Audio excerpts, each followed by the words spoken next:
Hello, karibu Odeta TZ. Enjoy the process.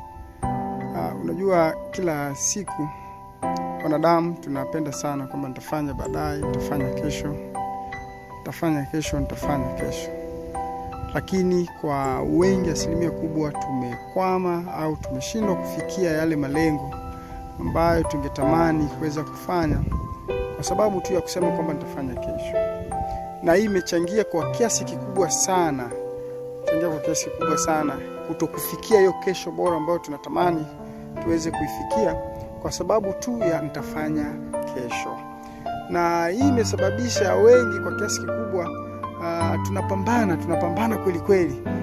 Mwingine akisema kwamba nitakuja kufurahi kesho, ngoja nikimaliza hapa nitakuja kufurahi kesho, ngoja nikija kuoa nitakuja kuenjoy sana, nikija kupata mchumba nitakuja kuenjoy sana, nikija kupata mtoto nitaenjoy sana. Lakini wengi tunashindwa kuenjoy kwa sababu ya tunasubiri kuja kuenjoy kesho. Nipende kukutia moyo, enjoy the process. Furahia mchakato kuanzia sasa. Kwa maisha hayo ambayo Mungu amekupatia kwa sasa, hebu furahia hayo maisha kwa sasa. Ndio maana unakuta asilimia kubwa tunajenga kesho iliyo bora, lakini inapofika hiyo kesho iliyo bora, bado tutahitaji kujenga kesho iliyo bora. Jenga kesho iliyo bora kuanzia sasa hivi, kwa kuanzia hatua ndogo ndogo, kwa kufurahia mchakato taratibu hadi kuhakikisha kwamba unafikia hiyo bora yako ya kesho. Bora yako ya kesho na kupendekezea iwe kuanzia leo.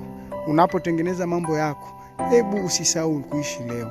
Ishi leo, maana leo ndio tunayo, jana imepita, kesho sio ya kwetu.